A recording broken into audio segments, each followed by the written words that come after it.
l'Argentine est aussi un pays essentiellement urbain, et presque 90% de la population est urbaine, et en particulier la région métropolitaine de Buenos Aires a une population d'à peu près 13 millions d'habitants. C'est comme la région Île-de-France. Donc déjà, les échelles des défis sont vraiment importantes. Mais en plus, on doit gérer ça avec un système de gouvernance qui est assez différent de celui qui existe en Île-de-France. Il n'y a pas une autorité métropolitaine des transports publics. Il n'y a pas, comme vous avez la RATP, une société publique de gestion de transport public.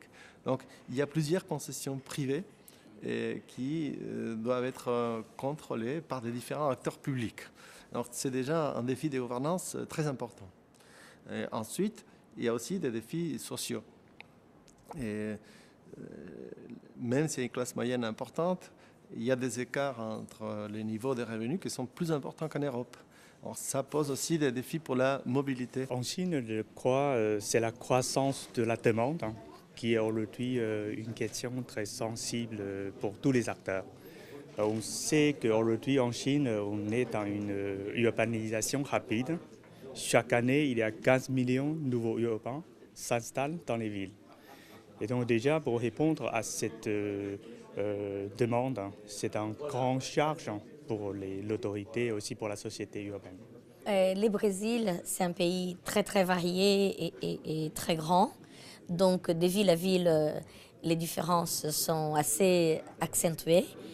Mais je pense qu'aujourd'hui, nos grands défis sont la congestion urbaine et les problèmes justement de changement climatique.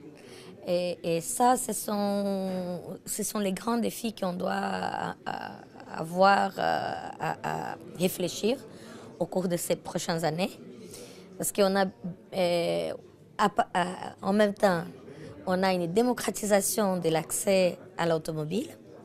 Donc, c'est une équation assez délicate et qui va mobiliser beaucoup la communauté scientifique et bien sûr tout le milieu des entreprises pour qu'on trouve des solutions à la fois spécifiques et qui bénéficient évidemment des expériences déjà amorcées dans d'autres contextes. En France, oui, parmi les problèmes de mobilité les plus importants, il y a la question du coût de la mobilité, notamment pour les populations qui habitent dans les périphéries des villes et qui n'ont pas les moyens d'avoir accès à l'automobile. Voilà, du coup, ça handicape fortement leur déplacement, y compris l'accès à l'emploi. Parce que quand on habite dans une périphérie assez lointaine d'une ville et qu'on veut accéder à l'emploi, on a souvent besoin d'avoir une voiture et on n'a parfois pas les moyens d'en avoir une. Donc ça, c'est un premier problème. Et il y a un deuxième problème qui est lié à celui-ci, qui est celui du développement des transports collectifs de banlieue à banlieue. C'est-à-dire que le réseau de transports collectifs est très satisfaisant dans le centre des villes.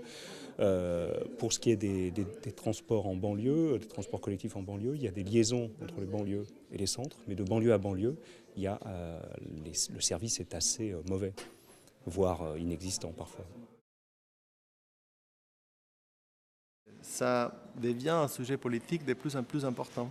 Donc jusqu'à un moment, on pensait, sauf pour les tarifs peut-être, que c'était une question plutôt technique. Et maintenant, ça devient un vrai problème de société. Ça, et dans les débats électoraux, dans les médias, ça occupe une place de plus en plus importante. Je crois que sur l'esprit, tous les décideurs ont bien la conscience de répondre à ces demandes d'une manière plus équilibrée, c'est-à-dire d'essayer de maintenir un équilibre entre l'objectif économique, sociaux et à la fois l'environnementaux. Le problème, c'est que souvent, à partir de ces bonnes volontés, à l'application, c'était très difficile. Et donc, dans la pratique, parfois, on privilégie l'économie. Et par contre, on essaie quand même de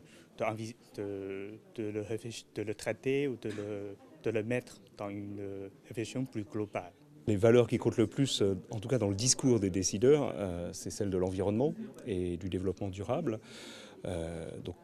Voilà, là-dessus, en tout cas, les discours sont clairs sur ce point-là. Alors, on peut d'ailleurs regretter que lorsqu'on parle de développement durable, on se focalise seulement sur l'un des piliers, qui est celui de l'environnement, et on oublie les piliers économiques et sociaux. Dans les faits, l'action publique est centrée sur l'amélioration de la qualité de vie dans les centres des villes, ce qui passe par effectivement la réduction de l'espace dédié à la voiture, le développement d'autres modes de transport, pas simplement les transports collectifs, aussi des modes individuels comme le vélo, qui ont un fort potentiel de développement en France, surtout si on regarde ce qui se passe dans d'autres pays.